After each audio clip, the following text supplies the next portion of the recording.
सगळे सीन्स एकत्र केल्यानंतर काही लोकांना असं वाटलं की अमजदचा आवाज हा गब्बर सिंगचा आवाज वाटत नाही. मी म्हणलं नाही, नीचे की सुर में बोल. आणि नंतर झालं काय की त्याच्याच आवाजाच्या रेकॉर्ड निघाल्या बाहेर. दादांचा मी खूप मोठा फॅन. आपली इच्छा माझी पुरी करा हे मी जवळजवळ 30 एक वेळा बघितलेलं आहे. मला सोंगाड्या भरपूर आवडला होता. रामराम गंगाराम खूप आवडला होता. त्यानंतर जरा थोडं वेगळं वळण लागलं. मित्र जर तुम्ही म्हणाल तर अशोक, पण मित्रापेक्षा जास्त तो भाऊ. लक्षा मित्र, आठवड्यातून एकदा भेटणं वगैरे, हे त्याला आपण मैत्री म्हणतो ना, तशी महेश बरोबर कधीच नाही झाली. चित्रपट सृष्टीचा माणूस ना मी. टेलिव्हिजन काय करायचं. त्याच्यानंतर 8 वर्ष मला तू मैंने नाही सोडली. कुठे कुठे शोधू मी तिला, अंटीनी वाजवली घंटी, अशा टाईपचे पिक्चर्स यायला लागले. त्यांच्या रांगेत मला उभं राहायचं नव्हतं. जेव्हा ती कथा मनात आली ना की हा असा नवस असेल तर काय होईल, त्याच्या 10 सेकंदानंतर त्याचा क्लायमॅक्स माझ्या डोक्यात आला होता. गणपती पुळ्याला न जाता. नमस्कार, मी प्रणाली मोरे. लोकमत फिल्मीच्या मंचावर तुमच्या सगळ्यांचे खूप खूप स्वागत. आज नो फिल्टर या शोच्या माध्यमातून एक अशी पर्सनॅलिटी आपल्या भेटीला आली आहे. खरं तर त्यांची मुलाखत घेणं म्हणजे माझ्यासाठी भाग्य म्हणायला लागेल, कारण माझं वय जेवढं नसेल तेवढी त्यांची फिल्मी कारकीर्द त्याच्यापेक्षा खूप मोठी कारकीर्द आहे. दी सचिन पिळगावकर आपल्या भेटीला आलेत. सर, आता सिनेमा येतोय नवरा माझा नवसाचा पार्ट 2, आणि आधीचा पार्ट अजूनही आम्ही कितीदाही टी व्हीवर लागला तो सिनेमा तरी पाहतो आवर्जून, कारण त्यातलं प्रत्येक कॅरेक्टर आज आमच्या लक्षात आहे. त्यामुळे आज मला सचिनजी जाणून घ्यायचे आहे. थोडंसं मागे मी तुम्हाला नेईल. नवरा माझा नवसाचा 2 आपण बोलणारच आहोत. तुमचं बालपण ते कसं होतं, लहानपणीचे सचिन कसे होते, आणि शाळा एक थोडक्यात मला ऐकायला आवडेल. लहानपणीचा सचिन शाळेत जायच्या आधी सिनेमामध्ये आला. हो, नाही का. माझं वय 4.5 वर्षांचं होतं, आणि त्या काळी काही असं प्री स्कूल वगैरे वगैरे अशा कॉन्सेप्ट नव्हत्या. केजी नावाची गोष्ट होती, किंडर गार्टन होता. मी होतो केजीच्या स्कूलमध्ये, केजी मध्ये होतो. आणि केजी मध्ये मी खूप मजा करायचो, मस्ती करायचो. आणि माझी एक टीचर होती जी मला खूप प्रिय होती. आणि मला आठवतं 1989 मध्ये एका शो करता मी इस्रायलला गेलो होतो. वा, म्हणजे वयाच्या कितव्या वर्षी? 31 असेल मी तेव्हा. तर इस्रायलला जेव्हा शो केला तेव्हा एक बाई अशी वयोवृद्ध माझ्या समोर आली आणि तिने मला विचारलं मराठीमध्ये, मला ओळखलंस का? इस्रायलमध्ये? मी म्हटलं नाही, कसं ओळखणार? तर त्या बाईंनी मला सांगितलं की मी तुझी केजीची टीचर, जी तुझी फेवरेट होती. वा. तिने माझ्याकरता एक गिफ्ट आणलं होतं. ते गिफ्ट मी अजून जपून ठेवलेलं आहे. तर माझ्या अशा लहानपणीच्या भरपूर आठवणी आहेत. म्हणजे सिनेमाच्या तर आहेतच, पण त्या व्यतिरिक्त सुद्धा माझ्या आईच्या मैत्रिणी, काही लहान तिच्याहून वयाने होत्या, यांची लग्न व्हायची होती पण त्यांची एंगेजमेंट झाली होती. ते कोर्टिंग, आणि ते कोर्टिंगला बाहेर फिरायला जात असताना ते घरी यायचे की सचिनला आम्ही घेऊन जाऊ का आमच्याबरोबर फिरायला? तर आई म्हणायची, अरे तुमचं लग्न अजून झालेलं नाहीये, तुम्ही फिरायला जाता जोडीनं, त्याच्यात ह्याला कुठे घेऊन चाललाय तुम्ही बरोबर? तर ते दोघेही फार असे उत्सुक असायचे मला घेऊन जायला. मग एके दिवशी माझ्या आईच्या त्या मैत्रिणीने सांगितलं तिला की आम्ही का घेऊन जातो माहिती का त्याला बरोबर आमच्या, की आम्हाला सुद्धा असंच बाळ पाहिजे. म्हणजे लहानपणीचे सचिन गोंडस गुबगुबीत छान असे. म्हणजे अतिशय प्रिय. म्हणजे तो फक्त आईच्या मैत्रिणींनाच नाही तर माझे टीचर्स होते शाळेत, पण माझ्या प्रिन्सिपलना मी खूप लाडका. आणि मग आमच्या जे शेजारी राहायचे बिल्डिंगमध्ये, वरती खालती वगैरे सगळीकडे राहायचे, त्या सगळ्यांना सचिन म्हणजे खूप प्रिय. आणि एक काहीतरी त्यांना असं वाटायचं मला बघून. आणि त्यामुळे ते प्रेम फक्त सिनेमात आल्यानंतरच मिळालंय असं नाही.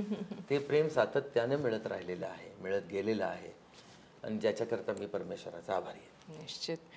पहिला चित्रपट आणि नॅशनल अवॉर्ड याच्याही काही आठवणी असतील तुमच्या. अर्थात आम्ही तुमच्या मुलाखतीनं असं कोळून पितत ना एखादी गोष्ट तशा प्यालेलो आहोत आणि तुमच्याबद्दल इतकं वाचलेलं आहे, ऐकलेलं आहे. अर्थात आमचं भाग्य, आम्ही तुमच्याकडनंही ते आता आज ऐकतोय. तर मला तो किस्सा ऐकायला आवडेल, त्या आठवणी ऐकायला आवडतील. कारण आपण काही आठवणी असतात ना ज्या कायम आपल्या मनावर कोरलेल्या असतात. नाही, माझ्या सगळ्याच आठवणी काय कोरले गेलेल्या आहेत माझ्या मनावर. आणि असं काही नाही की फक्त एकच ती आठवण किंवा एकच असं नाही. 4.5 वर्षाचा असल्यापासून माझ्या आयुष्यात जे जे काही घडलंय ते सगळं मला क्रिस्टल क्लिअर आठवतं. आणि देवाच्या दयेने I have an elephant's memory, तर त्यामुळे सगळ्या गोष्टी आठवतात. तर मला सुदैवानं राजाभाऊ परांजपेंच्या बरोबर काम करण्याची संधी मिळाली त्या वयात. आणि मी 6 पण पूर्ण नव्हतो झालेलो जेव्हा पिक्चर रिलीज झाला आणि मला ते नॅशनल अवॉर्ड मिळालं. तिथपर्यंत मी 5च वर्षांचा होतो असं आपण म्हणू शकतो. आणि सुदैवानं असा गुरु लाभला की जो स्वतः ॲक्टर डिरेक्टर होता. आणि त्या गुरुला पाहूनच बहुतेक माझ्या मनात ती इच्छा, चाइल्ड सायकोलॉजी आपण म्हणू शकतो, ती मनात आली असावी की मला सुद्धा ॲक्टर डिरेक्टर बनायचं आहे. माझ्या वडिलांचं स्वप्न होतं की माझा मुलगा राज कपूर झाला पाहिजे. राज कपूर म्हणजे प्रोड्युसर, डायरेक्टर, ॲक्टर. मस्त. आणि तुम्हाला कदाचित माहीत नसेल, राजजी म्हणजे राज कपूर ह्यांना इंडस्ट्रीमध्ये जेव्हा त्यांना यायचं होतं ते पदार्पण त्यांना करायचं होतं ॲज म्युझिक डायरेक्टर, ॲक्टर म्हणून नाही. हां, कारण ते म्युझिक म्हणजे त्यांचा खूप महत्त्वाचा भाग आयुष्याचा. पण जे नशिबात असतं तेच होतं, त्यामुळे ते ॲक्टर झाले, मग ते प्रोड्युसर डायरेक्टर झाले. पण त्यांचं म्युझिक जे सुपर डुपर हिट नेहमीच होत गेलं आणि होत झालं, त्याच्या मागचं खूप महत्त्वाचं कारण म्हणजे राजजी स्वतः होते. तर माझ्या वडिलांना असं हवं होतं की माझा मुलगा राज कपूर व्हावा. पण असं मला तरी असं वाटतं की त्यांचं ते स्वप्न बहुतेक परमेश्वरांनी किंवा गणपती बाप्पांनी पूर्ण केलं की मी राज कपूर तर नाही झालो, पण मी एक ॲक्टर, प्रोड्युसर, डायरेक्टर मात्र नक्कीच झालो. आणि राजजींनी जे त्यांचं स्वप्न जे होतं ते नाही ते पूर्ण करू शकले, पण मी केलं, मी म्युझिक डायरेक्टर झालो. निश्चित. तर सुदैवानं तो पहिला चित्रपट मला मिळाला. आणि शूटिंगच्या पहिल्या 2 दिवसात मी जरा थोडा चाचपडत होतो की काय थोडंसं हे ते, पण मला काहीतरी ओळखीचं वाटत होतं. ते का ओळखीचं वाटत होतं याचं कारण मला माहीत नाही, पण मला थोडंसं वाटत होतं. आणि 3ऱ्या दिवशी मला हे जाणवलं. मला आठवतं, मी 3ऱ्या दिवसाचा पहिला तास शूटिंगचा मी तिथे बसलो होतो आणि मी सडनली असं बघत होतो, बाकी लाईटिंग वगैरे चाललं होतं आणि मला जाणीव झाली की I belong to this place. हे सगळं माझं आहे आणि मी या सगळ्यांचं आहे. आणि तेव्हा ती कशी फिलिंग झाली, तो साक्षात्कार म्हणा तुम्ही की काय जे म्हणाल, ते असं झालं की मला असं ती जाणीव झाली की अरे हे तर माझं आहे, आता इथनं कुठेही नाही जायचं, हे विश्व माझं आहे, हे universe I belongs to me. कळलं? हा कॉन्फिडन्स खूप डिफरंट आहे, खूपच वेगळा. वयाच्या 4.5-5 वर्षाला तो कॉन्फिडन्स येणं ही मला तरी असं वाटतं की दैवी गोष्ट आहे. ह्यात माणसाचा असा काही हात आहे असं मला वाटत नाही. कुठेतरी तो वरदहस्त होता वरच्याचा आणि ते तुम्हाला जाणीव झाली. तो त्यांनी जे करायला मला पाठवलं होतं. आणि आज म्हणजे to cut the long story short, हे माझं 61वं वर्ष आहे इंडस्ट्रीमध्ये, करिअरमधलं. मला तरी असं वाटतं की मी जन्मच घेतलेले आहे इंडस्ट्रीमध्ये येण्याकरता. माझं दुसरं काहीही कार्य नाही, काहीही दुसरं काम करायला मी जन्म घेतलेला नाही, फक्त हेच करायला मी जन्म घेतलेला आहे. I am born to be here. त्यामुळे आता जे मी काय करतोय ते मी काय फेवर करतोय कोणावर अशातला काही भाग नाही आहे. I am performing my duties. मी माझं कर्तव्य पार पाडतो. बरोबर. आणि नेहरूंच्या भेटीचा तो किस्सा काय होता? कारण आणि त्यावेळेला तुम्हाला माहित होतं आपण कोणत्या व्यक्तीला भेटतोय, हा व्यक्ती कोण आहे? अजिबात नाही माहित, अजिबात. म्हणजे पहिलं नाव जेव्हा अनाऊन्स केलं गेलं तेव्हा चाइल्ड ॲक्टरला अवॉर्ड नव्हतं, माझ्यापासनं ते सुरू झालं. ओके. आणि जेव्हा नाव घेतलं गेलं तेव्हा डॉक्टर सर्वपल्ली राधाकृष्णन, आणि पंडित जवाहरलाल नेहरू पंतप्रधान त्या काळचे ते तिथे उपस्थित होते, राष्ट्रपती. आणि त्यांना जेव्हा नाव घेतलं बालकलाकार म्हणून, तेव्हा त्यांना वाटलं एक 10-12 वर्षाचा मुलगा कोणतरी येईल आणि अवॉर्ड घेऊन जाईल. पण मी जो आलो एवढासा, मी शेरवानी चुडीदार माझ्या आईने शिवून घेतली होती माझ्याकरता, मोजडी घातली होती मी, अजून आठवतं.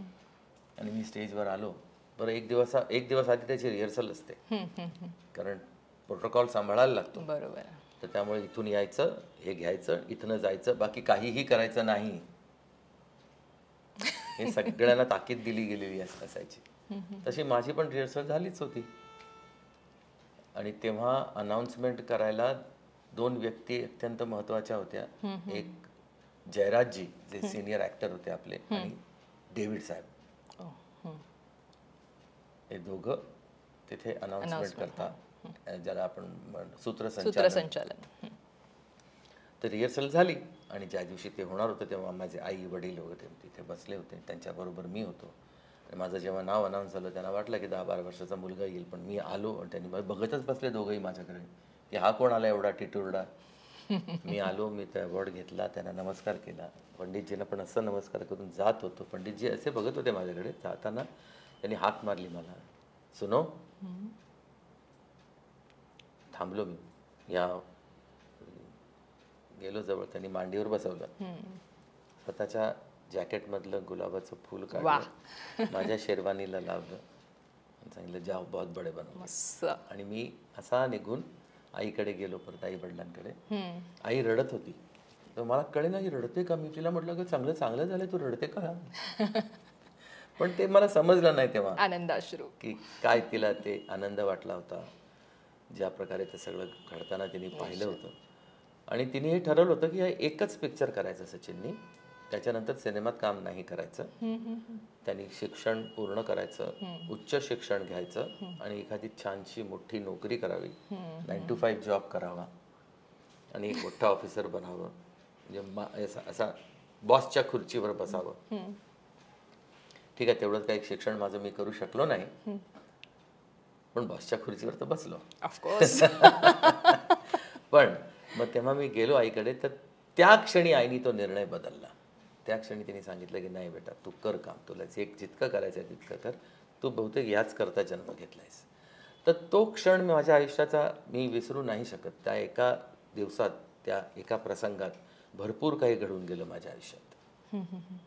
गीत गाता चल आणि बालिका वधू सारख्या सिनेमात लीड ॲक्टर म्हणून भूमिका साकारल्या, रातोरात तुम्ही स्टार झालात. मला आता वाटतं बालिका वधू जेव्हा मी पाहिला टेलिव्हिजनवर, मी तुमची म्हणजे दिसण्यावरच फॅन झालेले. ऍक्टिंग आहे तेव्हा कळत नव्हतं, पण ते असतं ना छान दिसतं, म्हणजे अजूनही पाहतो तेव्हा तुम्ही इतके छान दिसता, म्हणजे नट असावं तर असं ते वाटून जातं आमच्या मनात. ते लहान होती पण इतके आवडायचं तुम्ही त्या सिनेमात, आणि ते दोघेही तितके लहान, आणि त्यांचं जे नातं ते हळूहळू फुलत. 19 वर्षाचा होतो मी तेव्हा, जेव्हा बालिका वधू मध्ये ते गाणं पिक्चराइज झालं माझ्यावर, बडे अच्छे लगे. वा, ते गाणं तर अजूनही आम्ही गुणगुणतो कधीतरी. पण असं आपल्याला जेव्हा आठवण येते, ते तसंच गाणं आहे. जेव्हा नवऱ्याची आठवण येते तेव्हा ते असं गाणं असं वाटतं ऐकावं शांतपणे डोळे मिटून, असं ते गाणं आहे. तर असे सिनेमे तुम्ही केले, त्याचे लीड कॅरेक्टर्स तुम्ही साकारलेत. रातोरात स्टार झाल्यानंतरचा अनुभव कसा असतो तुमच्याकडनं ऐकायला आवडेल. नाही, म्हणजे माझ्याकरता तो पहिला अनुभव नव्हता स्टार होण्याचा ना. बालकलाकार म्हणून ते होतात तुम्ही. आणि अनेक मातब्बर कलावंतांबरोबर काम करण्याची संधी मला मिळाली बालकलाकार म्हणून. हे माझं मी सौभाग्य समजतो. त्यांच्याकडनं भरपूर काही शिकता आलं आणि ते मला माझ्या सो कॉल्ड मोठेपणी उपयोगात आणण्यात आलं. आणि गीत गाता चल जेव्हा पिक्चर मी पहिला चित्रपट केला ॲज अ लीड ॲक्टर म्हणून, त्याच्या आधी मी 65हून जास्त चित्रपटातून कामं केली होती. त्यामुळे एक वेगळ्या प्रकारचा अनुभव, वेगळ्या प्रकारचा आत्मविश्वास माझ्यात होता. आणि तो काही शिकून येत नाही. बरोबर. तो आपोआप तुमच्याकडे येत असतो. म्हणजे तुमच्या त्या पदरात सगळं पडत असतं आणि मग तुम्ही ते तुमच्याबरोबर राहतं. अनुभव ही एक अशी गोष्ट आहे जी कोणी तुमच्याकडनं चोरू नाही शकत. ही नेहमी तुमच्याकडे राहणारी गोष्ट आहे. तर तसाच तो अनुभव तिथपर्यंतचा मग त्यावेळेला कामी आला आणि त्यानंतरचा अनुभव आता कामी येतो. हिंदीमध्ये तुमच्या कारकिर्दीला सुरुवात झाली हिंदी सिनेमांपासून आणि एकंदरीतच ती त्याविषयी मला जरा ऐकायला आवडेल की हिंदीमध्ये वातावरण कसं होतं आणि नंतर मराठीबद्दल मला तुम्ही सांगाल. मराठीत नाही, मराठी तर नेहमीच आपलंच वाटतं. कारण काय आहे, टू बी व्हेरी फ्रँक, आपण आपल्या आईवर खूप प्रेम करतो. निश्चित. तसंच माझ्या मातृभाषेवर खूप प्रेम आहे. येस. पण आपल्या आईवर आपण प्रेम करतो ह्याचा अर्थ आपण दुसऱ्यांच्या आईचा तिरस्कार करतो असं होत नाही. निश्चित. नाही का? येस. त्याचमुळे बहुतेक मी फक्त मराठी नाही तर माझी उर्दू किंवा हिंदुस्थानी ही खूप साफ आहे. ही खूप लोकांपेक्षा बेटर बोलू शकतो. ऑफकोर्स मी तो पुढचा प्रश्न होताच माझा. तसंच इंग्रजी सुद्धा. हे सगळं मी शिकलेलो आहे.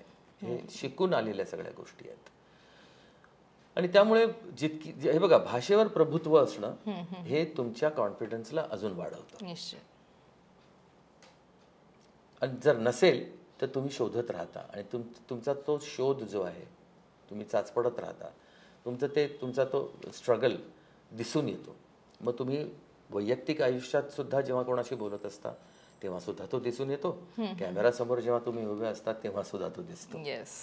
आणि तो दिसता कामा नये आणि तो न तुम्हाला दिसायला नको असेल तर त्या भाषेवर तुमचं प्रभुत्व असणं फार महत्त्वाचं आहे. आणि ह्या गोष्टी मला जाणवल्या, त्या मी केल्या आणि त्याचा मला भरपूर फायदा झाला. पण तिथे असं असतं का, म्हणजे हिंदीमध्ये आता बऱ्याचदा आम्ही कलाकारांना विचारतो, तुमच्या बाबतीत तसं मुळीच नसावं, कारण हिंदीतले सगळेच तुम्हाला तितकाच मान देताना आम्ही टेलिव्हिजनवर पाहिलेलं आहे, तसं तुमचं नातं आहे प्रत्येकाशी. तर मला इथे विचारायचं आहे, लोक म्हणतात की अमिताभ सिनियर, पण असं आहे खरं की अमिताभ बच्चन तुम्हाला ज्युनियर आहेत कारकिर्दीचे? हे बघा काय तुम्हाला सांगतो मी, ज्युनियर सिनियर ही गोष्ट ना तेवढी जास्त महत्वाची नाही. तुम्ही तुमच्या आयुष्यात काय करता हे महत्वाचं आहे, किती वर्षात करता हे महत्वाचं आहे. बरोबर. आता अमिताभ बच्चन म्हणा तुम्ही किंवा काकाजी म्हणजे राजेश खन्ना म्हणा, यात अमितजी आणि काकाजी या दोघांनी 20 वर्षात जे केलेलं आहे ते लोक 50 वर्षात सुद्धा करू शकत नाहीत. कळलं तुम्हाला? तर ह्याच्यामध्ये ज्युनियर आणि सिनियर हा भाग येतो कुठे? तुम्ही काय करता हे जास्त महत्वाचं.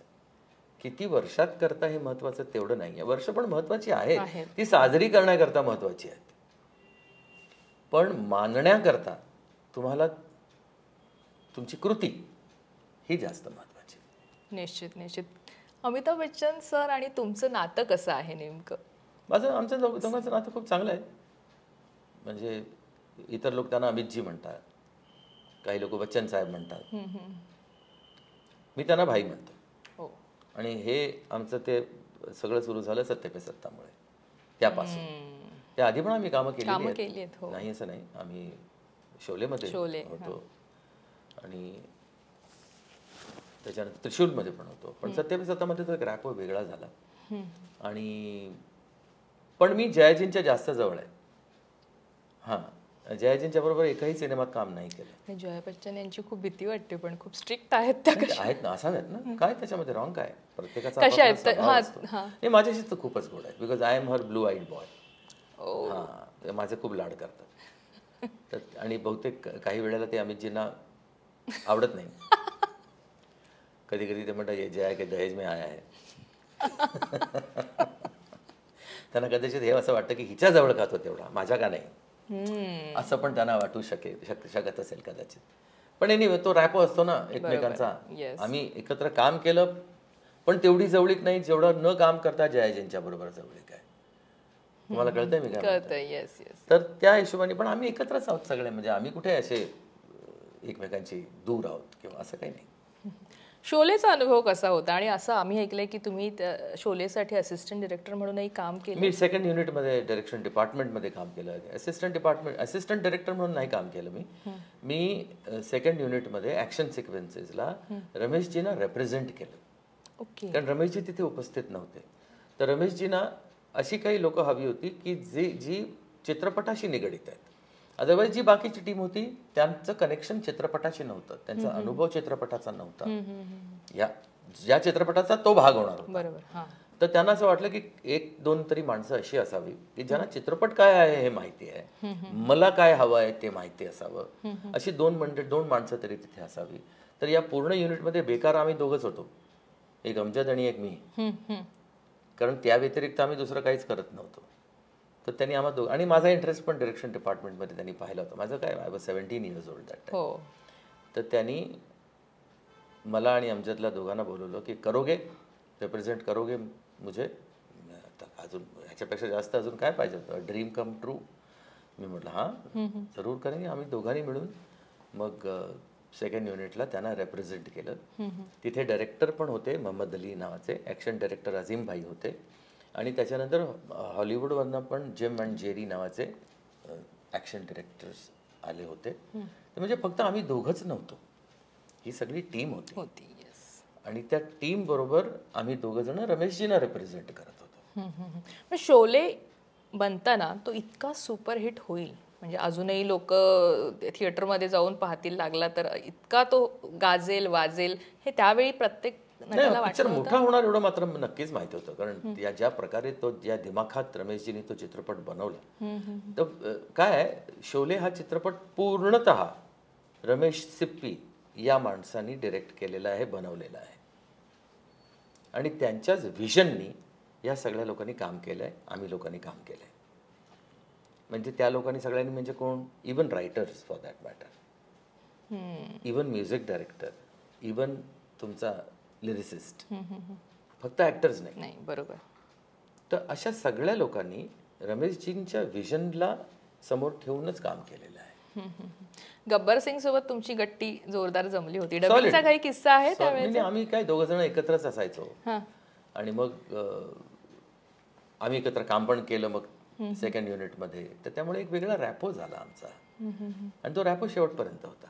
त्यावेळेचा काही डबिंगचा किस्सा आहे का? म्हणजे तो आम्हाला ऐकता थोडासा डिटेलमध्ये कळला नाहीये. काही डबिंगचा किस्सा आहे? काय झालं, अमजदची जी पट्टी आहे आवाजाची ना, ती थोडी वरची आहे, खालची नाही आहे. त्यामुळे पायलट जेव्हा आपण रेकॉर्ड करतो ना, शूटिंग करताना पायलट नावाचा एक प्रकार असतो साऊंडचा, की तो नंतर आपण डबिंग करतो तेव्हा पायलटला कानावरती ठेवून किंवा ऐकून मग आपण डबिंग करतो. मग डबिंगच्या वेळेला आपल्याला सुधारणा करता येते भरपूर गोष्टी, पण पायलटमध्ये आपण तेवढं लक्ष आपण व्हॉइसवरती देत नाही, आणि देऊही नाही असं मला वाटतं. जास्त महत्व आपल्याला एक्सप्रेशनवर ठेवलं पाहिजे, कारण डबिंगमध्ये ते नाही सुधारता येत. बरोबर. कळलं की नाही? त्यामुळे मी सुद्धा मी पिक्चरमध्ये काम करत असताना जर डबिंग असेल तर मी सगळं कॉन्सन्ट्रेशन माझं एक्सप्रेशनवर ठेवतो.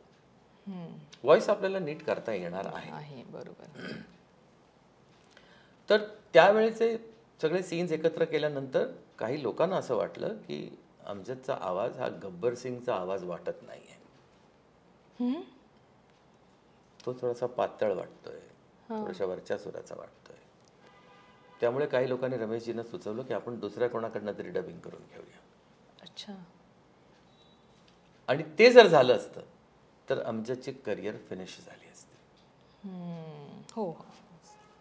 म्हणजे आम्ही तर तेव्हा म्हणायचो की या पिक्चर नंतर हा सुपरस्टार होणार. ते झालं नसतं. तर me being in the direction department आणि थोडासा लाडका रमेशजींचा असल्यामुळे मी त्यांना सांगितलं की असं करू नका. नहीं उसकी आवाज़ पतली लग रही है. मैंने कहा पायलट में लग रही है ना, आप भी तो फिल्म इंडस्ट्री में रहते हैं, इतने साल से हैं, आपको तो इतना तो अंदाज होगा ना पायलट में और डबिंग में क्या फ़र्क है. डबिंग करके तो देखिए. अच्छा. नहीं मुझे नहीं लगता कि ऐसा है, क्या स्टेक बहुत है, बहुत बड़ा स्टेक है, उसको मैं रिस्क नहीं ले सकता. तो मैंने कहा मुझे 3 दिन दीजिए, एक सीन आपको डब करके सुना देता हूँ, उसके बाद आप जो डिसाइड करेंगे वो. तुम्ही जादूची गांडी काय फिरवलीत? फिरवली काय? डबिंग केलं, तो जो होता तोच राहिला. त्यांनी त्याचा आवाज काय बदलून त्यांनी काही केलं नाही. फक्त मी सकाळी त्याला 5 वाजता घ्यायला जायचो, 6 ते 7 1 तासच डबिंग करायचो. कारण सकाळी जो बेस असतो ना आवाजात, तो दिवसभरात कधीच नसतो. येस. आवाज आपला थोडा वेगळा लागतो त्यावेळेला. सकाळी पहाटे. मी त्याला सांगायचं की सकाळी उठायचं, चहा प्यायचा फक्त, बाकी काही करायचं नाही, खायचं नाही, काही नाही. खाली उतरायचं, मी टॅक्सी घेऊन जायचो त्याच्याकडे, खाली उतरायचं, गाडीत बसून त्याला राजकमलला घेऊन सगळे तयारी करून ठेवायचं. 5:30 वाजता सगळे रेडी असायचे, आणि त्याला माईक समोर उभा केला आणि आमचे सूद नावाचे तेव्हा रेकॉर्डिस्ट होते, असिस्टंट होते मंगेश देसाईंचे, ते तिथे होते. त्यांना मी आधीपासून जरा पाय बी दाबून सांगितलं, बाबा एवढं सकाळी सकाळी सुबह सुबह आना जरा मेरे लिए, ये बहुत इम्पॉर्टंट काम है असं म्हणून त्यांना तिथे बसवलं आणि त्यांना सांगितलं ट्रेबल एकदम बंद ही कर दो और बेस बढ़ा दो रेकॉर्डिंगच्या वेळेला. आणि मी त्याला सांगितलं माईकच्या जवळ उभा राहा आणि वरच्या पट्टीत नको बोलूस, खालच्या पट्टीत बोल. आवाज तुझाच ठेव, आवाज बदलू नकोस, बनावटी आवाज करू नकोस, आवाज तुझाच राहायला पाहिजे. बरोबर. कारण माझ्या मागे तो अनुभव होता जो अमजदच्या मागे नव्हता. त्याचं पहिलं पिक्चर होतं आणि पहिला डायलॉग कितने आदमी थे, तो पायलट मध्ये त्यांनी कितने आदमी थे असं म्हटलं होतं. मी म्हटलं नाही, नीचे की सूर में बोल, पट्टी पुरी नीचे कर, because I am a singer also. मला ऑक्टेव्स कळतात काय ते. म्हणजे नीचे के ऑक्टेव्ह में कितने आदमी थे त्याने बोलून दाखवलं. एक बार फिर से ऐसे बेटर, परत बोलला, तिसऱ्यांदा बोलला, चौथ्यांदा बोलला, चारही गोष्टी ठेवून दिल्या. म्हणजे रखो बाद में देखेंगे हम कौन सा बेटर है. मग असं करत करत करत करत जिथे 7 वाजले तिथे मी म्हणायचं पॅकअप, अभी कल सुबह. तो म्हणाला सचू करते ना आगे, बोले नाही कल सुबह. मग तिकडून कॅन्टीनमध्ये जाऊन त्याला खायला घालायचं काहीतरी, कारण खाल्लेलं नसायचं काही. मग दुसऱ्या दिवशी परत असे 3 दिवस आम्ही 1-1 तास डब केलं आणि तो पूर्ण सीन डब झाला 1-1 तासात. आणि मग तो सीन त्यातले ओके टेक्स घेऊन मी त्या स्ट्राईप टेपवरती ट्रान्सफर घेऊन मग तो सिंक करून सगळं करून मी बिकॉज मी 2.5 वर्ष ऋषिकेश मुखर्जींच्या हाताखाली त्यांच्या एडिटिंग रूममध्ये काम केलेलं आहे ॲज एज असिस्टंट. त्यामुळे एडिटिंग नावाची गोष्ट जी आहे ती खूप जवळ आहे माझ्या. तर ते मी सगळं सिंक करून मग रमेशजींना सांगितलं की आइए आप ये सीन पूरा देखिए. तर सीन पुरा त्यांना दाखवला, फक्त अमजदचा आवाज, बाकी कोणाचाही आवाज नाही. त्याने तो पूर्ण सीन बघितला. एकटे बसले होते, त्यांचा चीफ असिस्टंट डायरेक्टर ठक्कर म्हणून ते होते.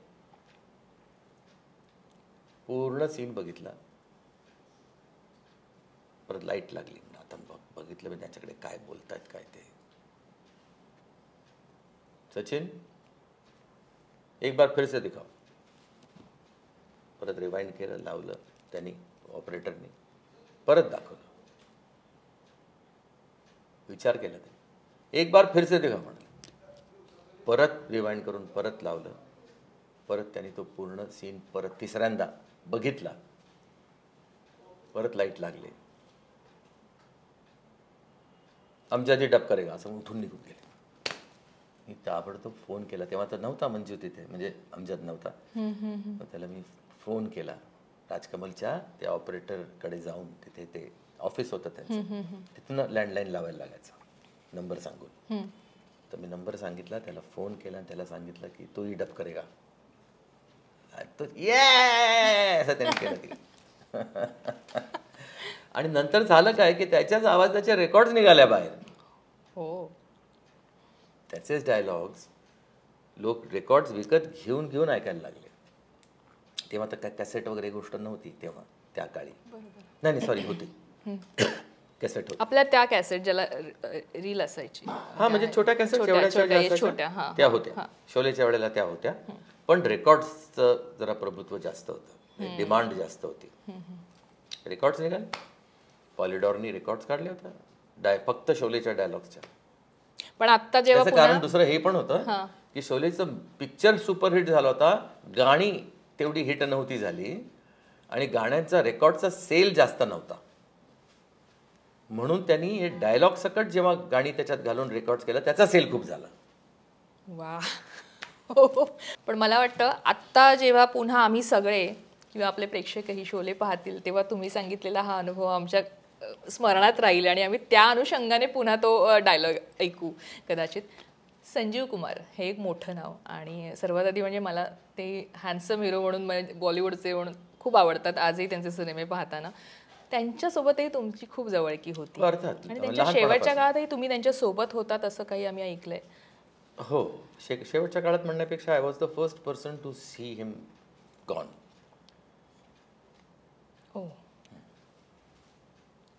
पण आमची ओळख खूप पूर्वीपासून म्हणजे 64 पासून, जेव्हा मी पहिला हिंदी चित्रपट ॲज अ चाइल्ड ॲक्टर केला, होमी वाडिया, म्हणजे बसंत पिक्चर्स, त्यांचा झिम्बो का बेटा नावाचा पिक्चर, अजून यूट्यूबवरती आहे तो आता पिक्चर.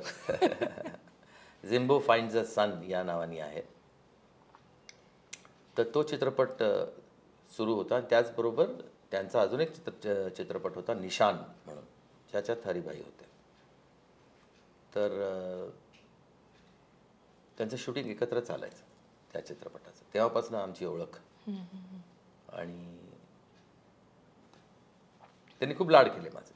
मग त्याच्यानंतर आम्ही चंदा और बिजली नावाच्या चित्रपटात काम केलं, जेव्हा मेन रोल मी केला चंदाचा, आणि बिजली होत्या पद्मिनीजी साऊथच्या.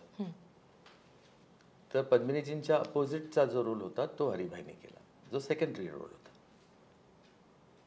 त्याच्यानंतर बचपन नावाचा चित्रपट होता, त्यात आम्ही एकत्र काम केलं. त्याच्यात मी मेन रोल केला होता त्या चित्रपटात. हां, ॲज अ चाइल्ड ॲक्टर ना, तुम्हाला सांगतो मी की मला ना मेन रोल्स करण्याची संधी जास्त मिळाली इतर बालकलाकारांपेक्षा.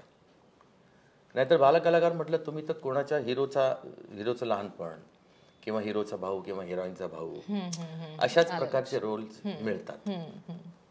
म्हणजे लहानपण म्हणजे तेवढंच असतं, जो लहान असेपर्यंतचं. त्याच्यानंतर तो हिरो होतो, आणि हिरो झाल्यानंतर मग ते सगळं पिक्चर त्या हिरोचं असतं. हो. पण माझ्या आयुष्यात तसं मी केलं नाही, अशातला भाग नाही. मी केलं तसं, बट जास्त नाही केलं. जास्त मला मेन रोल्स मिळाले. म्हणजे मजली दीदीसारखा चित्रपट मी केला, ऋषिदानी डायरेक्ट केलेला, मीनाजींच्या बरोबर, मीना आपांच्या बरोबर. तो पाहिला. तर तो सुद्धा मेन कॅरेक्टर किशनचीच होती. त्याच्यावर ते पूर्ण पिक्चर आधारित होतं. तर किंवा डाकघर, रवींद्रनाथ टागोरांची पोस्ट ऑफिस नावाची गोष्ट होती, त्यावर माझ्यावर चित्रपट बनवला गेला. तो त्या अमल नावाच्या मुलावरती होता. किंवा हा माझा मार्ग ऐकला मधला तो अतुल, त्याच्यावर तो पूर्ण पिक्चर आहे सुरुवातीपासून शेवटपर्यंत.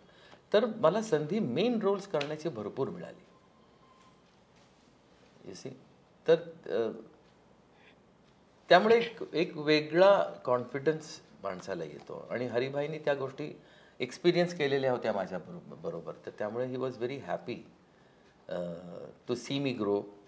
आणि मग गीत गाता चल, मग बालिका बधू, आणि ते पाहून त्यांना खूप आनंद झाला. कारण आमचा घरोबा होता. माझे आई वडील पण त्यांच्या खूप जवळ होते. ते आमच्या, he was a family member. माझे वडील गेल्यानंतर he was a friend, philosopher and guide to me. हिंदीत एवढं उत्तम सगळं सुरू होतं सर, मराठीकडे वळण्याचा निर्णय कसा? तुम्ही मगाशी म्हणालात मराठी माझी मातृभाषा, प्रेम हे म्हणालाच आहात, पण सगळंच उत्तम सुरू असताना मराठीकडे आता मला मराठी करायचंय, आणि या अनुषंगाने अष्टविनायक कसा घडला मग? चित्रपटसृष्टी ही भारतीय चित्रपटसृष्टी आहे. हिंदी चित्रपटसृष्टी हा भारतीय चित्रपटसृष्टीचा एक भाग आहे. तसंच मराठी चित्रपटसृष्टी सुद्धा एक भाग आहे निश्चित. पण अष्टविनायक करायचं माझ्या मनात आलं, कारण मी गणपतीचा खूप मोठा भक्त आहे. आणि त्या काळात माझे वडील, तुम्हाला कदाचित माहीत नसेल, अष्टविनायक हा चित्रपट मी दिग्दर्शित केलेला नाही. मी त्यात फक्त एक अभिनेता म्हणून आहे. आणि तो चित्रपट मला करावंसं वाटलं, कारण त्या चित्रपटात ती जी भूमिका होती तशा टाईपची भूमिका मला हिंदीत पण करायला कधी मिळाली नव्हती. थोडीशी नेगेटिव्ह शेड होती त्याला, कारण तो एक नास्तिक होता, देवाला न मानणारा. त्याची स्वतःची कारणं होती, पण तसा रोल मला हिंदीत पण करायला कधी मिळाला नव्हता.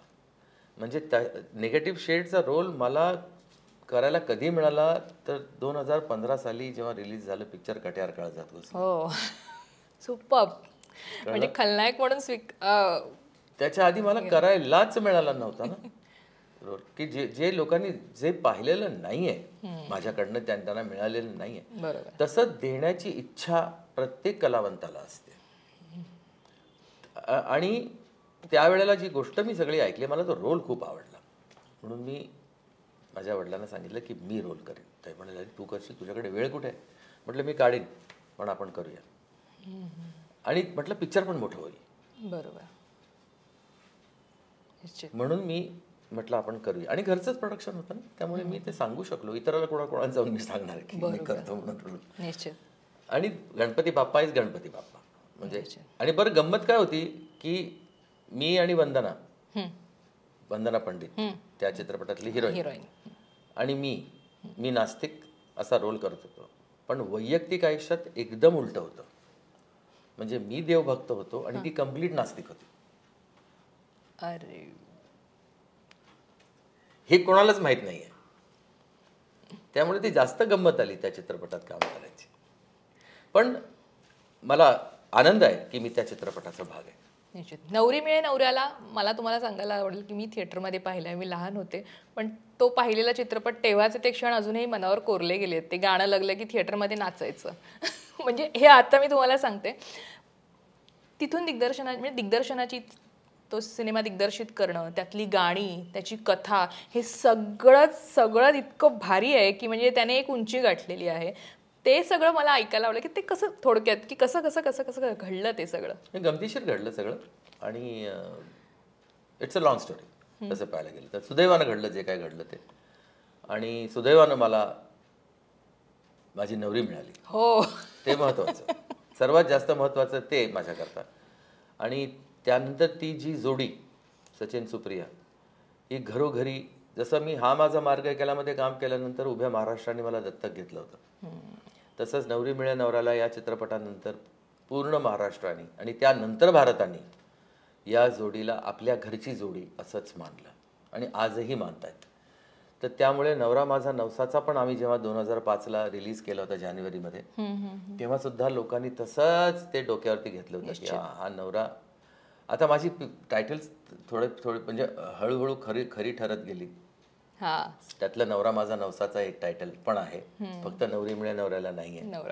नवरा माझा नवसाचा हे टायटल सुद्धा खरं झालं. आणि त्यानंतर ती जेव्हा म्हणते पिक्चरमध्ये, त्या पिक्चरमध्ये की हाच माझा नवरा नवसाचा असं म्हटल्यानंतर लोकांची जी रिॲक्शन मिळते थिएटरमध्ये मी ऐकलेली आहे ती रिॲक्शन. तर आम्ही प्रेक्षकांकरता चित्रपट करतो आणि प्रेक्षक काय करतात तर आम्हाला त्यांच्या मनात बसवतात. आमच्या घरात नाही बसवत, त्यांच्या खुर्चीवर नाही बसवत, ते मनात बसवतात, थेट मनात. कारण त्यांचं मन खूप मोठं आहे. प्रेक्षकांचं मन इतकं मोठं आहे की त्यांना फक्त तुमच्या हिट पिक्चरचीच नावं आठवतात. पण त्यामुळे कायम तुम्ही आमचे राहता एक प्रेक्षकांच्या ह्याने मी म्हणेन की. कारण असे काही सिनेमा, आता त्यातलाच एक पुढचा सिनेमा म्हणजे अशीही बनवा बनवी, भारी सिनेमा. म्हणजे आजही आम्ही खो खो हसतो तो पाहता. भट्टी जमते ती भट्टी. काय ना की मी असं खूप ठामपणे नाही बोलू शकत की हा चित्रपट मी बनवला आणि माझ्यामुळे चाललाय, नाही. ती एक भट्टी असते. ते सगळे एकत्र यावे लागतात. ती प्लेसमेंट, ते प्रोग्रॅमिंग म्हणा किंवा ते जे एक केमिस्ट्री, रसायन, हे पण फार महत्त्वाचं असतं. आणि तेच घडलं कधी तर बालगंधर्वांच्या सेंटेनरी इयरला. जन्मशताब्दी वर्ष होतं बालगंधर्वांचं. त्या वर्षी हा चित्रपट बनवला गेला. आणि त्याच वर्षी बालगंधर्व नाट्य मंदिरच्या ज्या 2 पोर्ट्रेट्स आहेत त्या पोर्ट्रेट्सना वापरून ती आयडिया येणं की हे आणि हे आणि हे आणि हे, आणि मग माझ्याकडे बघून मग आपण असं केलं तर. आणि विदाऊट डायलॉग ती कल्पना अशोक सराफच्या डोक्यात कशी येते आणि तो जो कम्प्लीट तो जो हॅपनिंग आहे ते विदाऊट डायलॉग लोकांनी डोक्यावर घेतला.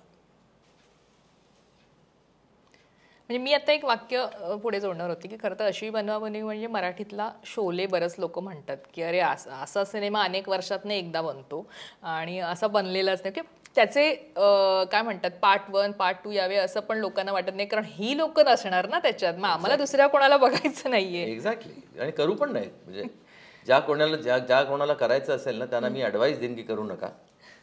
मी तर करणार नाही, एवढं मात्र नक्की.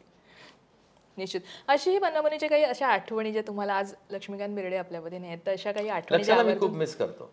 लक्षाला खूपच मिस करतो. लक्ष असता तर अजून काही भरपूर छान गोष्टी करता आल्या असत्या. भरपूर लोकांना असं वाटतं की इम्प्रोवाइज भरपूर गोष्टी केल्या गेल्या आहेत बनवा बनवीमध्ये, तर तशा फारशा नाही केल्या गेल्या. Most of the things scripted होत्या. त्या मी सबनीसांकडनं लिहून घेतल्या होत्या मला हव्यात तशा, म्हणजे इन्क्लुडिंग धनंजय माने इथेच राहतात का, हे मी त्यांच्याकडनं लिहून घेतलं होतं की मला ही लाईन पाहिजे स्क्रिप्टमध्ये. ते कसं करायचं, शूट काय करायचं, ते सगळं माझ्या डोक्यात होतं. पण फार कमी असे डायलॉग आहेत ते इम्प्रॉम्प्टू झालेले आहेत, फार कमी आहेत. निश्चित नाही. आणि सुधीर जोशी यांचं पात्र धनंजय माने तुम्ही म्हणालात म्हणून मला आठवलं, सुधीर जोशी यांचं जे पात्र आहे तेही भलतंच गाजलं होतं. त्यामुळे त्यांच्या म्हणजे फक्त फर्स्ट हाफमध्ये काही पोर्शनमध्येच सुधीर होता. पण सुधीर हा एक ब्रिलियंट ॲक्टर होता, व्हेरी वेल वर्स्ड, व्हेरी वेल लर्नड असा तो ॲक्टर होता. आणि त्याचं टायमिंग, सेन्स ऑफ टायमिंग अप्रतिम होतं. आणि तो मित्र पण होता माझा खूप जवळचा. जसा लक्ष होता तसाच सुधीर पण होता. तर सुधीरचं पण खूप मोठं योगदान आहे माझ्या करिअरमध्ये. आणि सुधीर माझ्या अनेक चित्रपटातून त्यांनी माझ्याबरोबर कामं केलेली आहेत. सुधीरला इंट्रोड्यूस मी केला होता चित्रपटसृष्टीत. म्हणजे गंमत जम्मत हा त्याचा पहिला चित्रपट होता. अनेकांना मी इंट्रोड्यूस केलेला आहे. काही मोठी नावं अशी त्यातली जी माझ्याकडे तर सगळीच मोठी आहेत.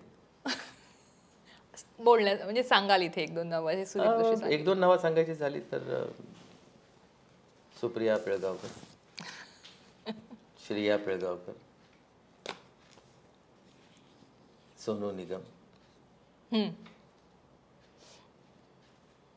अनेक म्हणजे कोणी म्युझिक डायरेक्टर असेल, कोणी कोरिओग्राफर असेल, कोणी ॲक्टर असेल, कोणी सिंगर असेल, कोणी आर्ट डायरेक्टर असेल. आज एक फार मोठं नाव आहे संतोष पुटाणे. संतोषला पहिलं पिक्चर आर्ट डायरेक्टर म्हणून मी दिलं होतं आणि ते तो अजूनही लक्षात ठेवून आहे. आज हे नवरा माझा नवसाचा 2 मध्ये मी त्याच्या मुलाला इंट्रोड्यूस करतो ॲज अन आर्ट डायरेक्टर. या चित्रपटात नवरा माझा नवसाचा 2 मध्ये एक नवीन म्युझिक डायरेक्टर सुद्धा इंट्रोड्यूस करतोय. रविराज नाव आहे त्याचं, कोलथरकर. जितेंद्र कुलकर्णीचं पण एक गाणं आहे जो पहिल्या पिक्चरमध्ये ज्याला मी इंट्रोड्यूस केलं होतं, नवरा माझा नवसाचा मध्ये त्याला as a music director introduce केलं होतं. त्याची 2 गाणी आहेत. विजय कोलथरकरचं एक गाणं आहे जे आता रिलीज झालेलं आहे. तर या चित्रपटात सुद्धा 2 पदार्पण आहेत. प्रत्येक चित्रपटात मी कोणाला तरी इंट्रोड्यूस करतो. या इंडस्ट्रीला आपण काहीतरी दिलं पाहिजे ही भावना त्याच्या मागे आहे. निश्चित. एक आम्ही म्हणजे आत्ता हे आमच्या दृष्टिकोनातून आम्ही म्हणतो की जे सिनेमे आधीचे पाहिले की महेश कोठारे आणि लक्ष्मीकांत बेर्डे, अशोक सराफ आणि सचिन असं एक समीकरण झालं होतं, कारण ते दिसायचे तुमच्या सिनेमात वारंवार. हे जे तुमच्या चौघांचं रिलेशनशिप आणि हे जे होतं हे आम्ही पाहतो आमच्या नजरेतून, हे असं होतं का? म्हणजे ते समीकरण होतं का तसं? हे लोकांना असं वाटायचं की आमची काहीतरी रायव्हलरी आहे माझी आणि महेशची म्हणून. आणि त्याच्यावरती आम्ही दोघंही हसायचो आणि असंही म्हणायचो की त्यांना वाटतंय ना, वाटू दे, आपल्या पिक्चर करता बेनिफिशियल आहे, असं आम्हा दोघांना वाटायचं. पण आमच्या पिक्चर बनवण्याची आमची पद्धत वेगळी. मी वेगळ्या प्रकारचे पिक्चर बनवायचो, तो वेगळ्या प्रकारचे बनवायचा.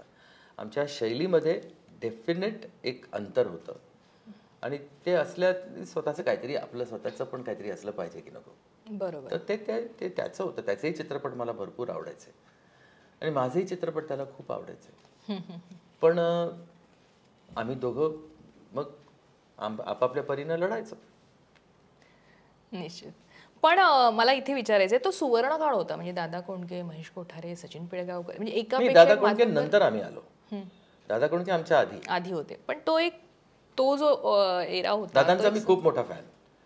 म्हणजे पर्टिक्युलरली विच्छा माझी पुरी करा हे मी जवळजवळ 30 वेळा बघितलेलं आहे दादांचं.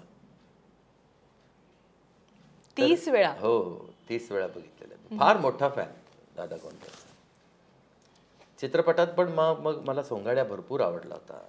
रामराम गंगाराम खूप आवडला होता. इव्हन त्यांचा पांडू हवालदार सिनेमा सुद्धा मला खूप आवडला होता. त्यानंतर जरा थोडं वेगळं वळण लागलं आणि मग त्यांनी त्यांच्या हिशोबाने मग पिक्चर्स बनवले जे काय बनवायचं होतं ते. पण मी या 3 पिक्चर्सचा खूप मोठा फॅन आहे.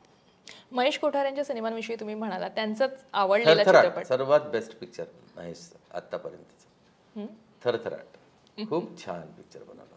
खूपच छान बनवलं. म्हणजे काय असतं ना, प्रत्येक माणसामध्ये एक लहान मूल असतं. हम्म.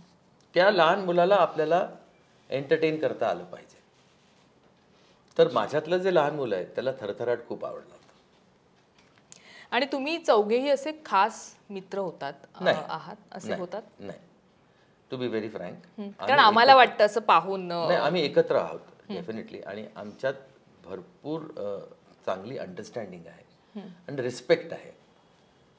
पण मित्र जर तुम्ही म्हणाल तर अशोक, पण मित्रापेक्षा जास्त तो भाऊ, मोठा भाऊ. कारण माझ्या वडिलांना तो पप्पा म्हणायचा. तर त्यामुळे तो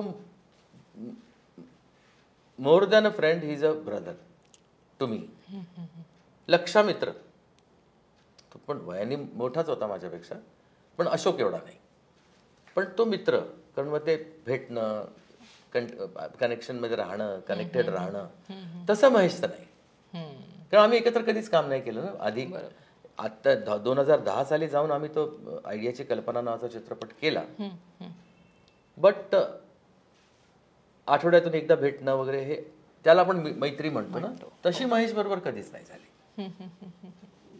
निश्चित. नाही, आणखीन मला एक तुम्हाला विचारायचं आहे की आज लक्ष्मीकांत बेर्डे असते तर कदाचित गणित वेगळी असते. अजूनही तुमच्या दोघांचं काहीतरी आम्हाला वेगळी कलाकृती पाहायला मिळाली असते एकत्र मिळून. अर्थात, दॅट गोज विदाउट सेइंग. पण त्यावेळी जेव्हा मला त्याला नवरा माझा नवसाचा मध्ये सुद्धा घ्यायचं होतं. अर्थात कदाचित एक वेगळं आणखीन मी कॅरेक्टर त्याला ते ठरलं पण होतं सगळं, पण डॉक्टरनी त्याला नाही म्हणून सांगितलं की तुला ही दगदग सहन नाही होणार शूटिंगची. मग बस आहे आणि हे आहे ते वगैरे सगळं होतं ना. त्या भावना होत्या त्यावेळी. कुठे एक मित्र म्हणून आपल्या लक्षाला वाचवता आलं असतं तर. होतं काय, आता आमच्या हातात काहीच नव्हतं. त्यामुळे तो गेला, लवकर गेला, आणि तोटा झाला भरपूर. म्हणजे फक्त चित्रपटसृष्टीचाच नाही तर वैयक्तिक आयुष्यात सुद्धा आमच्यासारख्या लोकांचा खूप मोठा तोटा झाला. निश्चित. मालिकांवर आपण, तुम्ही ज्या मालिका आम्हाला दिल्यात हिंदीमध्ये, तू तू मेमे सारख्या वगैरे, इकडे वळणं कसं झालं? म्हणजे त्या मालिकांची मी टेलिव्हिजनला खूप असं कमी समजत होतो, म्हणजे कमी लेखत होतो. खरं चित्रपट सृष्टीचा माणूस ना मी. असं असतं म्हणजे टेलिव्हिजन काय करायचं, टेलिव्हिजन आपलं काम नाही, असा विचार करणारा मी. पण तेव्हा काळ बदलत होता, आणि माझा एक मित्र आहे श्रेय गुलेरी नावाचा, दिल्लीचा आहे तो, तर तो माझ्या मागे लागला. त्याची तेव्हा दूरदर्शनवरती एक सुपरहिट TV सिरियल चालू होती, चंद्रकांता म्हणून. आम्ही पाहायचं. तर तू मला सांगितलं, सचिन तू TV सीरियल बना हिंदी, देख बहुत TV वगैरह नहीं करूँगा. अरे ते बनाते ना, कुछ बड़ा बनाते करते ये करते. 6 महिने मागे लागला माझ्या. मग शेवटी मी म्हटलं एवढं बोलतोय, त्यांनी मला खूप म्हणजे ब्रेन, काय म्हणतात त्याला, ब्रेन वॉश करण्याचा खूप प्रयत्न केला. त्यांनी एक मुद्दा मात्र चांगला मांडला की this is the future of entertainment. मतलब फिल्म रहेगा, फिल्म नहीं रहेगा ऐसा नहीं, लेकिन ये भी रहने वाला है. असं म्हणून मी शेवटी त्याने म्हटलं बघूया, चला काहीतरी विचार करूया. आणि मग ठरवलं की मोठं काही नाही करायचं, मेगा सिरियल नाही करायची, छोटंसं काहीतरी करायचं जे जे मोठं बनू शकेल. कळतंय? कळलं. म्हणून माझे रायटर माझ्याबरोबर होते, सजीव कपूर म्हणून. त्यांच्याकडे ही कॉन्सेप्ट होती सास बहू. त्याचं टायटल पण त्यांनी सास बहूच असं ठेवलं होतं, जे मला नाही पटलं, कारण ते खूप डायरेक्ट होतं, खूप ऑब्व्हियस होतं. म्हटलं आपण टायटल चेंज करूया. मग त्याच्याच डोक्यात तू तू मैं हे टायटल आलं. मग त्यांनी ज्या प्रकारे ते लिहिलं होतं आणि सगळा विचार केला होता, तर मला असं वाटलं की 13 एपिसोडच्या पेक्षा जास्त जाऊ नाही शकणार. त्याच्यात काहीतरी एलिमेंट आलं पाहिजे वेगळं, जे अजून पुढे त्याला नेऊ शकेल. म्हणून मी ते एलिमेंट घातलं त्याच्यात, आणि मग त्या प्रकारे बांधायला सुरुवात केली एपिसोड्स. आणि जे पहिले 6 एपिसोडपर्यंत ती नाडी सापडली. त्याच्यानंतर 8 वर्ष मला तू तू मैं नाही सोडलं. आम्ही आवडीने पाहायचो ती मालिका.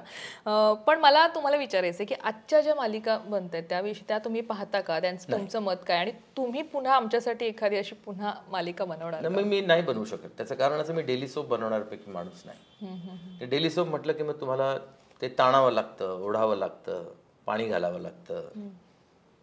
मला नाही जमणार ते करायला. त्याच्यापेक्षा मी एक I am a film man, त्यामुळे मी फिल्म्स करीन, वाटल्यास वेब सिरीज करीन, पण डेली सोप नाही, नक्कीच नाही. म्हणजे त्याच्यात हे नाही की चला विचार करूया, बघूया वगैरे, नाही, नाही करणार. निश्चित. 80च्या दशकात एक मराठी चित्रपट झाले, एकापेक्षा एक सगळे चित्रपट गाजले. आजही आमचे आई वडील आम्हाला सांगतात 90च्या दशकापर्यंत की खूप छान, म्हणजे आम्ही पाहायला जायचो. प्रत्येक सिनेमा मराठी लागला की आम्ही 2-2, 3-3 वेळा ऑफिसला दांडी मारून पाहायला जायचो. असे ते अनुभव आम्हाला सांगतात, कारण आम्ही लहान होतो, आम्हालाही घेऊन जायचे.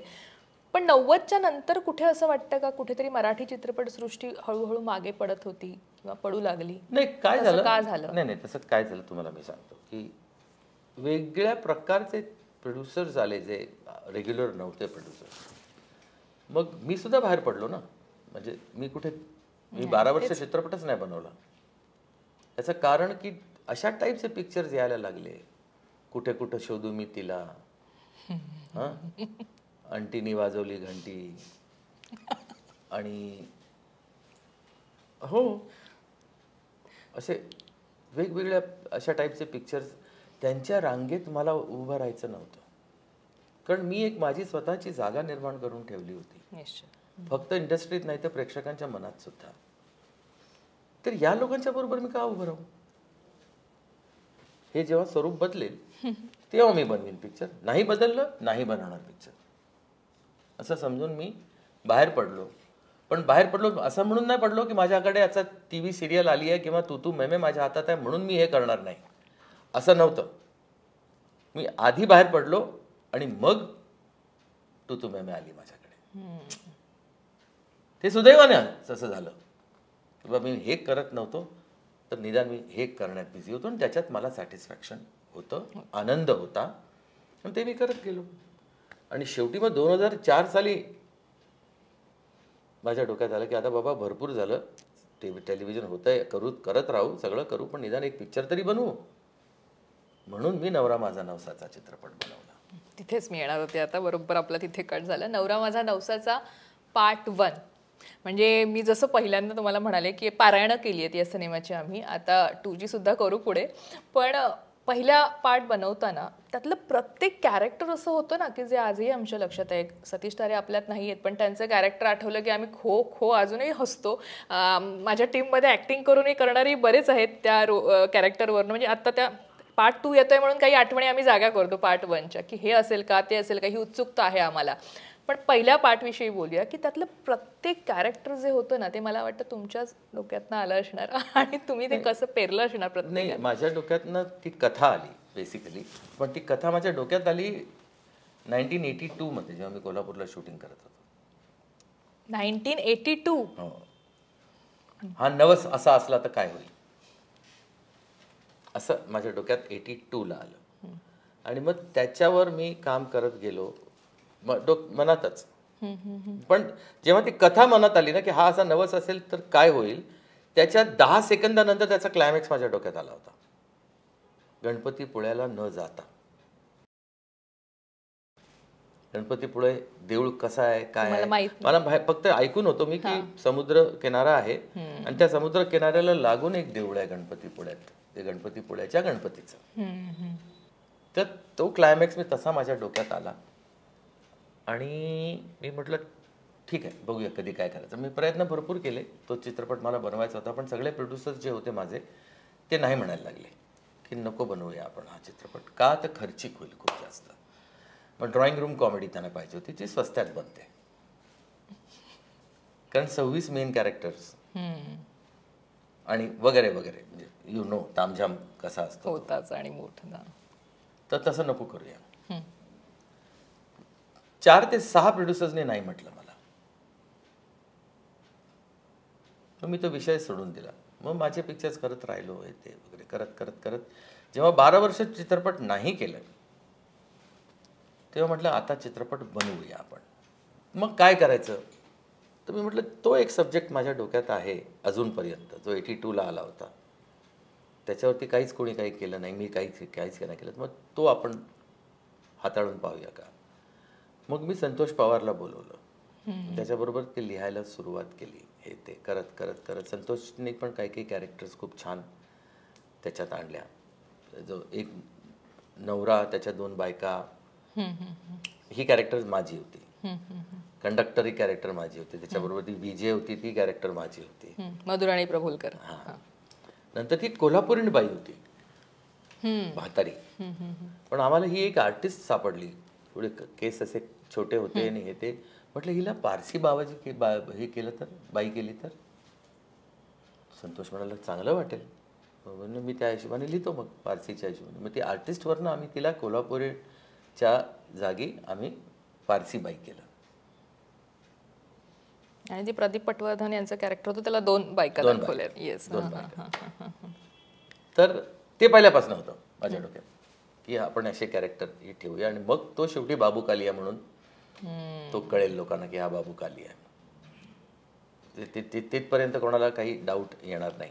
असे अनेक, इवन विजय पाटकरचं कॅरेक्टर की जो बोलत नाही, इशारे करतो आणि हे करतो, कारण तो माईम खूप छान करतो विजय. तर ते माईम त्याचं मी पाहिलं होतं. तर म्हटलं त्याचा तसा आपण उपयोग करून घेऊया आणि शेवटी त्याच्याकडनं आपण डायलॉग आणूया, म्हणजे लोकांना कळेल की हा इन्स्पेक्टर आहे, तो पहिल्यापासून बसमध्ये होता वगैरे. अशा गमती जमती basically. I am an entertainer. मी प्रायोगिक चित्रपट बनवत नाही, कारण मला बनवता येत नाहीत. त्यामुळे ते काही चुकीचे असतात किंवा ते कोणी करू नये असं माझं अजिबात म्हणणं नाही आहे. मला नाही करता येत. मला लोकांची करमणूक करता येते असं मला वाटतं, म्हणून मी ते करण्याचा प्रयत्न करतो. पण पहिल्या भागातले, जसं मी आता सतीश तारे यांचं म्हटलं, असे अनेक कलाकार आहेत जे आज आपल्यामध्ये नाही आहेत. मग रीमा जे आहेत, सतीश तारे आहेत, मला वाटतं प्रदीप पटवर्धन आहेत, कुलदीप पवार आहेत. तर किती मिस करता या दुसरा भाग बनवताना या सगळ्या कॅरेक्टर? अर्थात खूप मिस करतो, पण या चित्रपटात ते आहेत. म्हणजे हे आपल्या सगळ्यांसाठी सरप्राईज आहे. या चित्रपटात ते आहेत, आठवण म्हणून तरी ते आहेत. बरं, मराठी गाणं जे लावणी किशोरी शहाणे यांनी करायची, कारण किशोरीताई मागे म्हणाल्या होत्या ॲक्च्युली मी नव्हतेच कुठेच चर्चेमध्ये याच्याने, पण सचिन माझ्याकडे आले आणि त्यांनी मला सांगितलं की हे तू करायचेस किशोरी. पण ते सगळं कसं झालं मला सचिनजींकडे, कारण त्या म्हणाल्या त्यांच्याकडनं एक की ते का आले माझ्याकडे मी नसताना, म्हणजे मी कुठेच नव्हते. हो नाही, काय झालं होतं, मी अकलूजला गेलो होतो एक लावणी महोत्सवाला प्रमुख पाहुणा म्हणून. तर तिकडे वेगवेगळ्या लावण्या सादर होत होत्या. त्यात एक लावणी आली माझ्यासमोर, ती सादर झाली की चला जेजुरीला जाऊ. आणि लोकांचा जो प्रतिसाद मिळाला त्या लावणीला, अरे म्हटलं यार कमाल आहे लावणी, तर सुपर्ब लावणी आहे. मी म्हटलं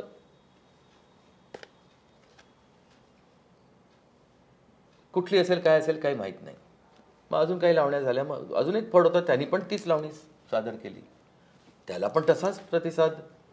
अरे म्हटलं अच्छा. मग काही लावण्या झाल्यानंतर अजून एक फड आला, त्यांनी पण तीच लावणी सादर केली.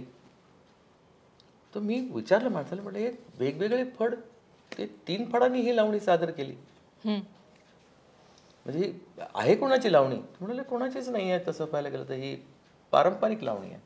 ओके. हां. म्हटलं कोणाचे राईट्स नाही आहेत? बोले नाही, कॉपीराईट कोणाचाच नाही आहे.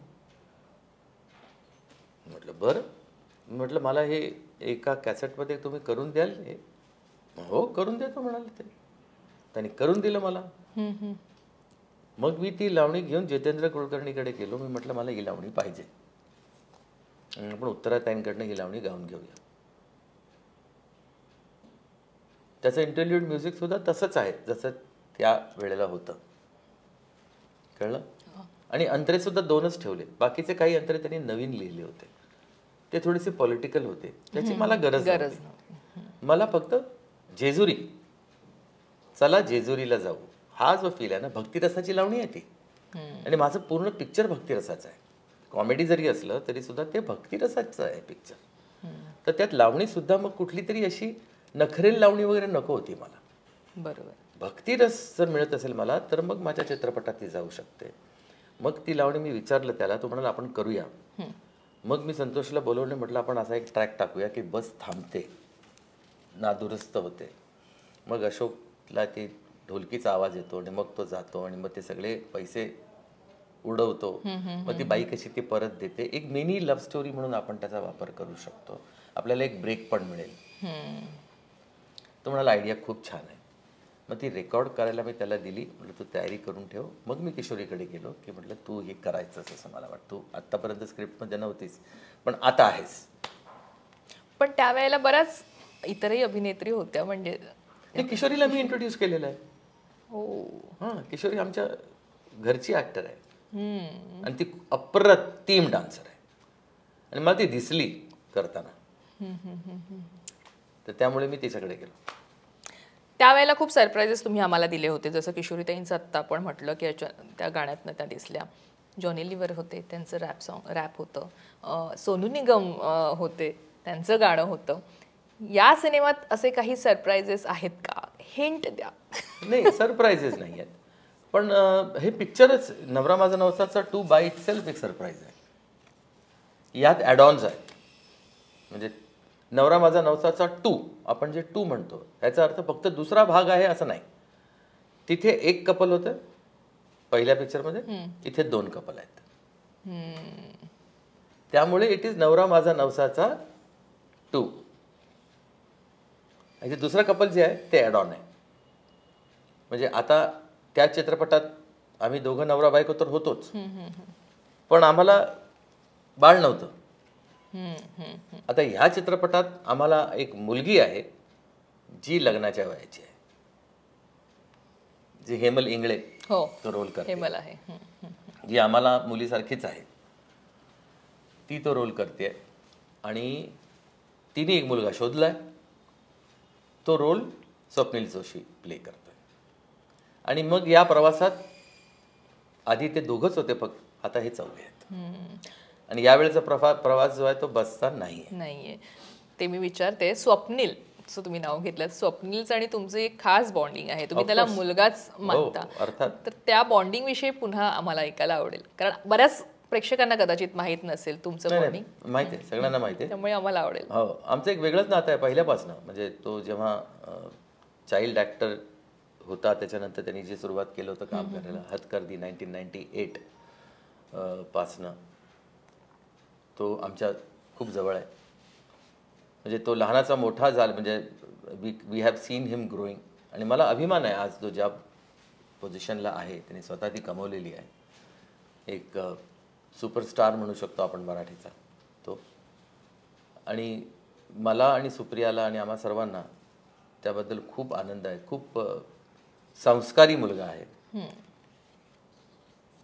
या इंडस्ट्रीमध्ये, या बिझनेसमध्ये, या प्रोफेशनमध्ये इतकी वर्ष राहून सुद्धा त्यांनी स्वतःला खूप व्यवस्थित ठेवलेलं आहे. आणि मला असं वाटतं की he is here to stay. आणि तो सुद्धा मला वडिलांच्या जागी मानतो. हो. त्यामुळे कदाचित माझ्या पावलावर पाऊल ठेवून तो उद्या एक चांगला मेकर सुद्धा बनेल. त्याचा प्रवास तसा सुरू आहे. प्रोडक्शनला त्यांनी सुरुवात केलेली आहे. बट मला तरी असं वाटतंय की तो, अर्थात त्याला वेळ आहे थोडासा, पण तो फिल्म मेकर सुद्धा बनेल. तुम्ही आता म्हणालात नवरा माझा नवसाचा पार्ट 2 हा आम्हाला ट्रेनमध्ये, कोकण रेल्वे दिसते आम्हाला, रत्नागिरी स्टेशन दिसते. अर्थात आम्ही कोकणवासी असल्यामुळे आमच्या अगदी जवळचं आहे ते, कारण त्याने आम्ही प्रवास करतो अनेकदा. पण हा जो प्रवास आहे कोकण रेल्वेचा, शूट करताना ते किती तुम्हाला काही किस्से घडले असतील, काही आठवणी असतील ह्याच्या, आवर्जून तुम्हाला एखाद दुसरी सांगावीशी वाटते? नाही वाटत सांगावी. नाही. चांगला नव्हता? नाही, तो बघण्याची गोष्ट आहे, ती सांगण्याची नाही. शूटिंगचं सिनेमा नाही. एवढं सोपं नाही आहे. एवढं सोपं नाही. तुम्ही खूप ज्युनियर आहात माझ्यापेक्षा, त्यामुळे तुम्ही मला नाही ओढू शकत. नाही, मला शूटिंगचं ह्याच्यासाठी की काही असे काही घडलं की तुम्हाला आवर्जून एखादी सांगावीशी वाटते. रिलीज नंतर नक्की सांगेन. त्याला लोक रिलेट करतील पिक्चर बरोबर. आता रिलेट नाही करू शकत कारण त्यांनी सिनेमा पाहिला नाही. बरं, शूटिंगच्या निमित्ताने तुम्ही कोकणात गेला असाल अनेकदा? नाही गेलो. नाही, मी फक्त याआधी नाही, याआधी पण मी कोकणात कधी शूट नाही केलं पिक्चर कधी. याआधी मी नवरा माझा नवसाचा क्लायमॅक्स करायला म्हणून गणपतीपुळ्याला गेलो होतो आणि तो शूट केला होता. यावेळेला नवरा माझा नवसाचा 2 करता सुद्धा मी गणपतीपुळ्याला गेलो क्लायमॅक्स शूट करण्याकरता. या पलीकडे मी कोकणात तसं शूट नाही केलंय कधी. नाही, पण कोकणाविषयी प्रत्येक जण म्हणजे आता आपणच नाही महाराष्ट्रात राहतो तेवढेच नाही तर मला वाटतं परदेशातील लोकांनाही कोकणाचं आकर्षण आहे, कोकणातल्या सौंदर्याचं आकर्षण आहे. मला पण आहे. तुम्हाला कोकण कशा पद्धतीने मला आवडतं कोकण. म्हणजे निसर्ग रम्य जागा आहे ती. आणि विशेषतः जेव्हा तुम्ही ट्रेननी जाता, कोकण रेल्वेनी जाता तेव्हा तुमचं, आणि पावसाळ्यात जर तुम्ही गेलात तर ते पाहण्याची मजाच वेगळी आहे. म्हणजे वेगवेगळ्या प्रकारचे धबधबे येतात आणि मग ती हिरवळ आणि म्हणजे खूप असं प्रसन्न वाटतं.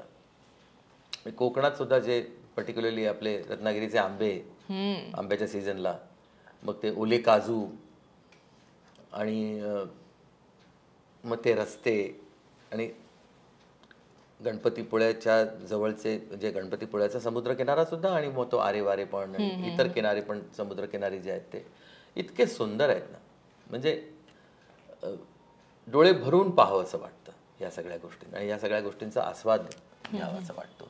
त्यामुळे कोकण ही डेफिनेटली अशी जागा आहे जी अनेकांना प्रिय आहे. नवरा माझा नवसाचा पार्ट 2 आणायला इतका आम्हाला वाट पाहायला का लावली? म्हणजे मी स्वतः जिथपर्यंत पिक्चर पाहत नाही तिथपर्यंत मी पिक्चर बनवत नाही. मला तो दिसलाच आहे आत्ता, तर त्यामुळे मी त्या आधी नाही बनवू शकलो. निश्चित. आणखी काही खास विशेषणं तुम्ही, अर्थात मी विचारणार नाही, पण काही खास विशेषणं जी नवरा माझा नवसाचा पार्ट 2 मध्ये आहेत जी तुम्हाला तेवढी सांगावीशी वाटतात? नक्की सांगेन मी. एक गोष्ट मात्र नक्कीच सांगेन की नवरा माझा नवसाचा 2 ही एका बायकोचा स्ट्रगल होता नवऱ्यासाठी, नवऱ्याचं आणि त्याचं तिचं स्वतःचं वैवाहिक जीवन आणि तिचा संसार हा मोठा व्हावा, आनंदी व्हावा, ह्याचा स्ट्रगल तिचा होता. आजही तिची तीच भावना आहे की तिचा नवरा तिच्याकरता सर्वस्व आहे आणि व्याकीकरता पण त्याची भक्ती त्याच्याकरता सर्वस्व आहे. तो त्या भक्तीकरता काहीही करू शकतो. पण ह्याच्यात या चित्रपटात ती केमिस्ट्री तर आहेच, पण त्याचबरोबर एक लव्ह स्टोरी आहे जी पहिल्या चित्रपटात नव्हती. आणि लव्ह स्टोरी मी का म्हणतो, कारण ह्या दोघांचं लग्न नाही झालंय अजून. बरोबर. तो नवस फेडल्याशिवाय, तो काय नवस आहे काय आहे ते पिक्चर पाहिल्याशिवाय तुम्हाला कळणार नाही, पण तो नवस फेडल्याशिवाय त्यांचं लग्न नाही होऊ शकत आहे. आणि त्यांना लग्न करायला म्हणून तो नवस फेडणं फार गरजेचं आहे. आणि पिक्चरच्या क्लायमॅक्समध्ये तो नवस कसा फेडला जातो इथे पिक्चर आपण संपवतो. म्हणजे ह्याच्यानंतर आपण गृहीत धरतो की त्यांचं लग्न झालं असेल. त्यामुळे ती ऑन गोईंग लव्ह स्टोरी आहे पहिल्यापासून शेवटपर्यंत. यांच्याबरोबर, या दोघांच्या बरोबर, या दोघांच्या वैवाहिक जीवनातल्या स्ट्रगल बरोबर या दोघांच्या लव्ह स्टोरीचा स्ट्रगल सुद्धा आहे.